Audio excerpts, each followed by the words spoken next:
बोले अब मुझे तुझे नहीं रखना है, तुम जाओ घर से, तुम तो घर के लिए बोझ बन गए हो,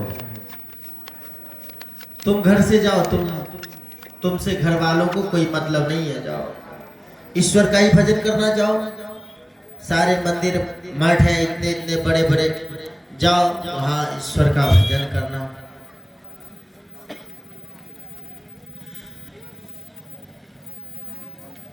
अब यह सरल व्यक्ति मन में विचार करने लगा, घर के लिए तो मैं बोझ ही बन गया हूं, ऐसा करता हूं घर छोड़ देता हूं। घर छोड़ के कहां जाऊं, तो किसी से पूछ लिए, भाई हम तो घर छोड़ रहे हैं लेकिन जाएंगे कहाँ, तो बोले हरिद्वार चले जाओ, ऋषिकेश चले जाओ, वृंदावन चले जाओ, कहीं चले जाओ, वहाँ सारे मठ हैं मंदिर हैं, कहीं रह लेना।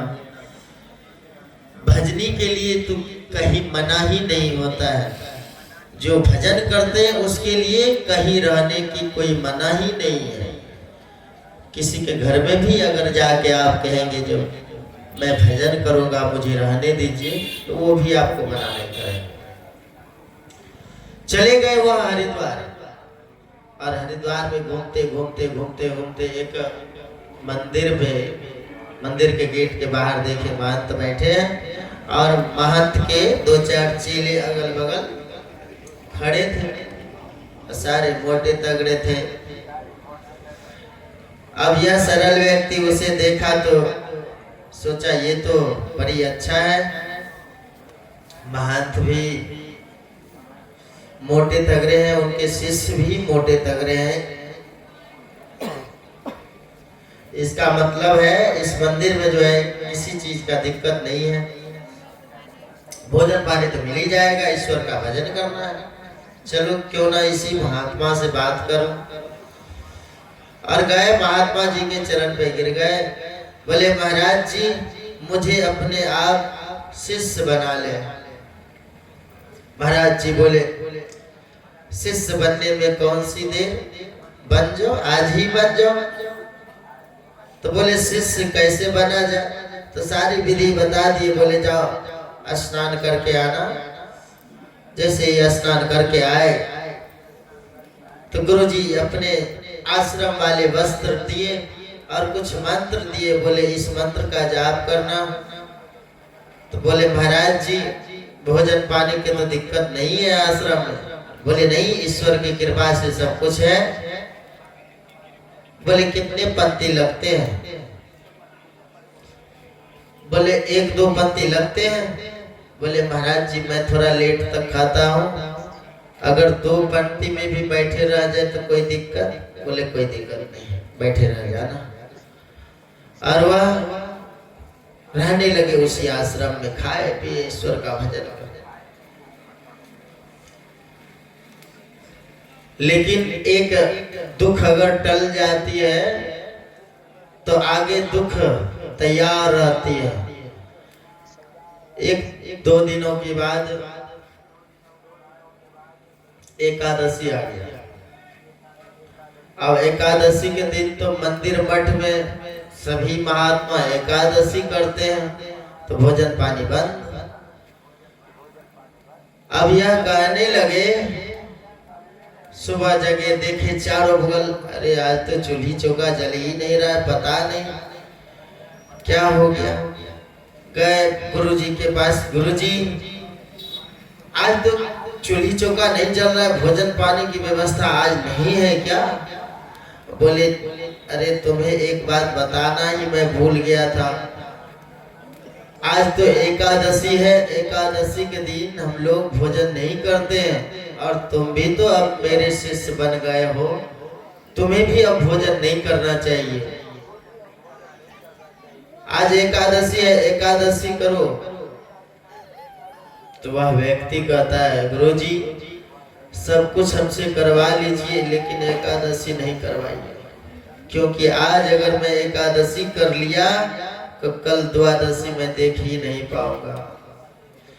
गुरुजी बोले इतने तुम्हें भूख लगते हैं, अच्छा ठीक है जुगाड़ करता हूँ, देखो जी, आश्रम में तो आज नहीं बनेगा, लेकिन तुम अगर अपने से बना लो तो बात बन सकती है। सामग्री ले लो यहाँ से और जाओ गंगा जी के किनारे, वहां बना लेना और ठाकुर जी को भोग लगा के खा लेना, फिर आ जाना। राशन पानी दे दिए, गट्ठर बांधे चले गए गंगा जी के किनारे। गंगा जी के किनारे पे जाके जैसे आया जैसे तैसे बनाए और बना के ठाकुर जी को भोग लगाने लगे। अब भोग कैसे लगावे उसे पता ही नहीं, जो भोग कैसे लगाया जाता है। वह तो सिर्फ ईश्वर का भजन करते थे, ईश्वर का नाम जपते थे, लेकिन उसे भोग लगाने के लिए नहीं आता था। गुरुजी भोग लगाते हैं, गुरुजी पर्दा लगा के भोग लगाते थे, तो पता नहीं जो ईश्वर कैसे, उसे पता ही नहीं था। वो तो सोचे कोई ठाकुर जी होंगे, भोजन करने आएंगे। ठाकुर जी को भोग तैयार किए और ठाकुर जी को बुलाने लगे। ठाकुर जी आएंगे, भोग लगाएंगे। तो ठाकुर जी को बुलाने लगे। वह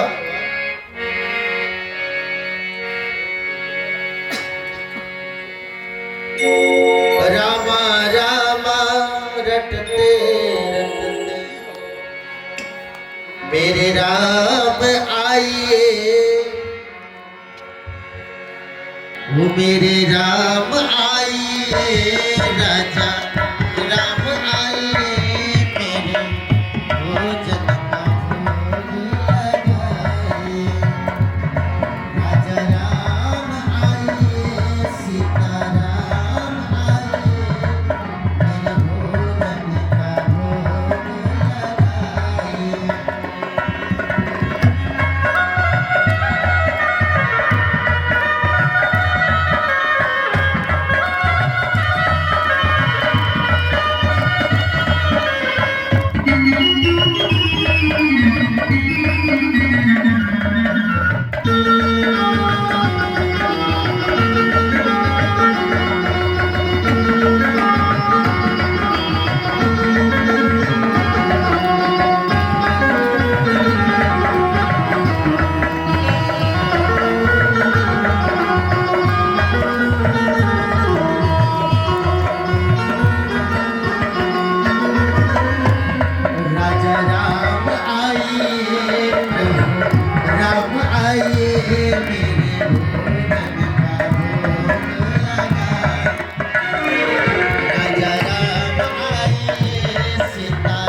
इसीलिए नहीं आ रहे हो तो सुन लो। भूल करोगे यदि तुम दोगे रूखी सूखी रोटी,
भूल करोगे यदि तज दोगे रूखी सूखी रोटी, एकादशी आज मंदिर में बैठे रहोगे भूखे।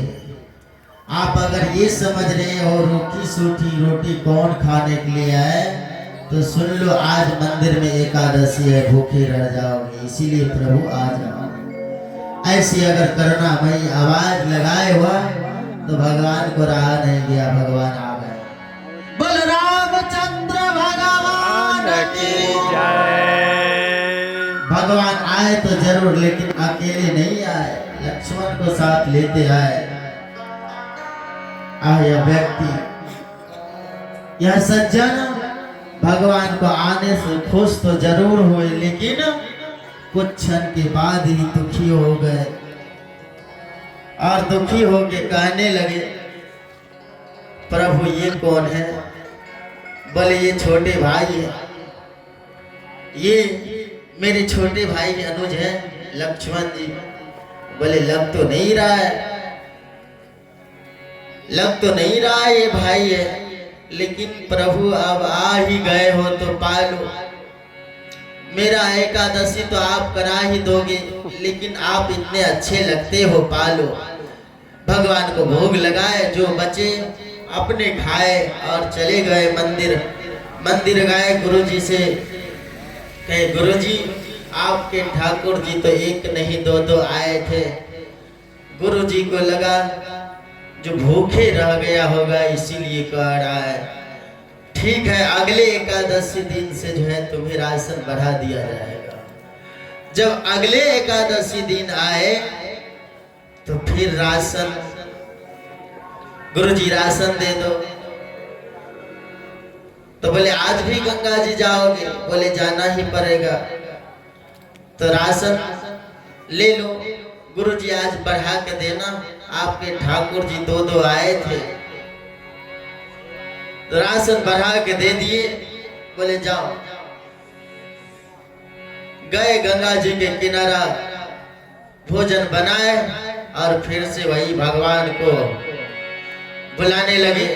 पहले कहते थे राजा राम आइए, सीताराम आइए, मेरे भोजन का। राजा राम आइए, सीताराम आइए, मेरे भोजन का भोग लगा।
पहले दिन तो भगवान आने में लेट भी किए थे, लेकिन अब की बार लेट नहीं किए भगवान। जैसे ही आवाज लगाए तैसे ही भगवान आ गए। लेकिन आ तो गए, तो पहले दिन आए थे राम लक्ष्मण, अब की बार माता जानकी को भी साथ में लेके आए, राम लक्ष्मण और सीता। जैसे ही आए और यह व्यक्ति जब देखे तो प्रसन्न हुए, फिर नाराज हो गए। भगवान पहले तो आप 2 आए थे, अब की बार 3 आ गए, ये किसको लेके चले आए भगवान? पता नहीं आपको किसी को भूखे रखने में आनंद आता है क्या? बोले ये तो माता जानकी है। बोले भगवान आप कितने आते हैं मुझे पहले बता दिया कीजिए। चलिए आ तो गए, भोग लगा लीजिए। एकादशी तो आज भी आप मेरा करा ही दोगे। भगवान को भोजन करवाए और जो बचे अपने खाए। और जब भगवान जाने लगे तो भगवान से पूछ लिए, भगवान बता दो अगले एकादशी के दिन कितने आओगे, उसी हिसाब से राशन लाए। तो भगवान बोले आ जाएंगे, तुम तो भोजन बना लेना, मैं आ जाऊंगा।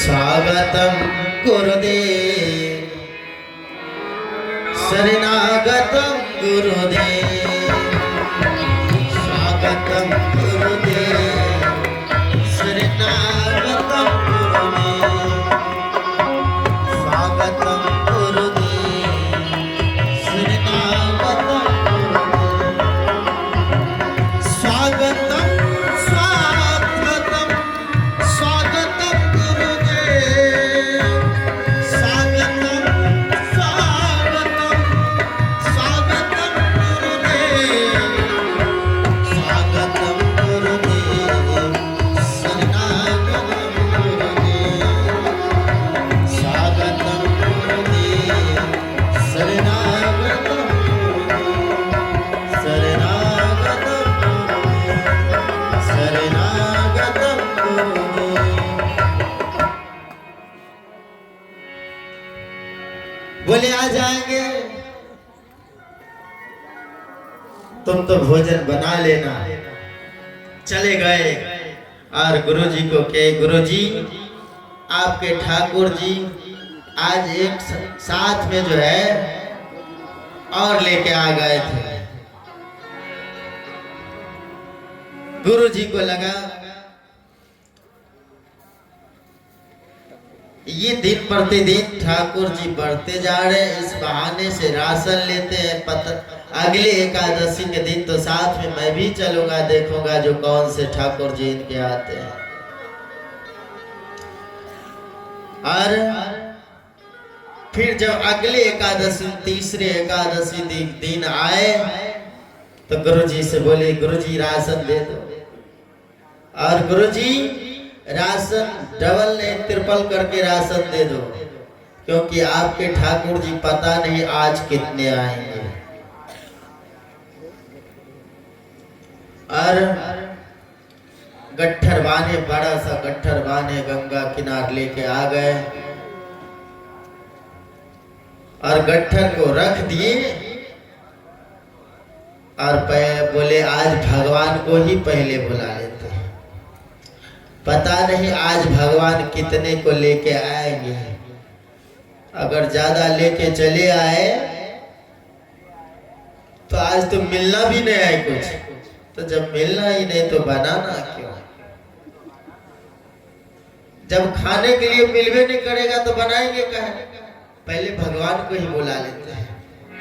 तो बुलाने लगे भगवान को, गट्ठर रख दिए, भगवान को बुलाने लगे। गुरु जी भी आश्रम से पीछे पीछे आ रहे। राजा राम आइए, सीता राम आइए, लक्ष्मण राम आइए, मेरे भोजन का भोग लगाए,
पहले तो भगवान लेट भी करते थे आने में, लेकिन अब की बार लेट भी नहीं किए। जैसे ही बुलाए तो पूरा राम दरबार प्रकट हो गए। राम लक्ष्मण सीता, राम लक्ष्मण भरत शत्रुघ्न, सीता और हनुमान जी पूरे राम दरबार प्रकट हो गए। अब की बार तो यह सज्जन जब देखे तो बोले पहले एक, फिर दो, फिर तीन, अरे आज तो पूरा राम दरबार प्रकट हो गए। मैं ठाकुर जी को खिलाने का ठेकेदारी लिया हूँ, ठाकुर जी के परिवार को खिलाने का नहीं। ये पूरे राम दरबार प्रकट हो गए हैं। तो बोले भोजन कहाँ है? भगवान बोले भोजन कहाँ है, कराओ भोजन। बोले आज तो मैंने बनाया ही नहीं है, जब मिलना ही नहीं तो बनाओ क्यों? वहाँ गट्ठर पड़ा हुआ है राशन पानी, आप ही बनाओ, आप ही खाओ, आज तो मैं बनाया ही नहीं हूँ। तो भगवान भी तो सरल है, भगत के बस में है भगवान। बोले जैसा इच्छा भक्त की, चलो आज तो अपने से ही बना के खाना पड़ेगा। तो माता जानकी रसोई में प्रवेश किए और हनुमान जी पूछ से झाड़ू लगाए और भरत भैया माता जानकी के सहायता करने लिए सभी आदमी अपने अपने कार्य में लग गए। माता जानकी भोजन बनाने लगे रसोई में, और जिस रसोई में माता जानकी भोजन बना रही हो उसे वो प्रसाद को खाने के लिए कौन नहीं चाहे। पूरा देव लोग प्रकट हो गए भोजन करने के लिए, सभी देवता लोग प्रकट हो गए भोजन करने के लिए, प्रसाद पाने के लिए। अब यह व्यक्ति जब देख रहा है, बोले अरे इतने सारे देवी देवता आ गए भोजन खाने के लिए, आज तो कुछ भी नहीं मिलना। गुरुजी देख रहे हैं, गुरुजी देख रहे हैं, ये तो बैठा हुआ है भोजन का गट्ठर, राशन पानी का गट्ठर रखा हुआ है, ये कब भोजन बनाएगा, कब खाएगा? गुरुजी को रहा नहीं गया। गुरुजी जाके कहते हैं अरे भोजन तो बनाओ। बोले गुरुजी आपको दिख नहीं रहा है भोजन बन रहा है, भोजन तो बन रहा है, आप तो। बोले मुझे तो गट्ठर दिख रहा है, यहाँ गट्ठर पड़ा हुआ, तुम कहते हो भोजन बन रहा है। बोले देख नहीं रहे आपके ठाकुर जी कितने आए हुए हैं, सभी भोजन बना रहे हैं। अब गुरुजी को कुछ दिखवे न करे, गुरुजी को तो कुछ नहीं दिख रहे थे। गुरुजी कहने लगे जो मुझे कुछ नहीं दिख रहा है। अब यह व्यक्ति प्रभु के पास गए, बोले भगवान मेरे गुरु जी आए हुए हैं और उनको दिख नहीं रहा है कुछ, आप कृपा करके गुरु को दिखें। बोले आपके गुरु को हम नहीं दिखेंगे, आपके गुरु जो है ना सच्चे भक्त नहीं है, उनके मन में लालच है अभी, इसीलिए आपके गुरु को हम नहीं दिखेंगे। तो जाके कहे गुरुजी से, गुरुजी प्रभु जी बोल रहे हैं जो आपको नहीं दिखेंगे, बोल रहे हैं आपके गुरु के मन में लालच है इसलिए आपको नहीं दिखते हैं। गुरु जो है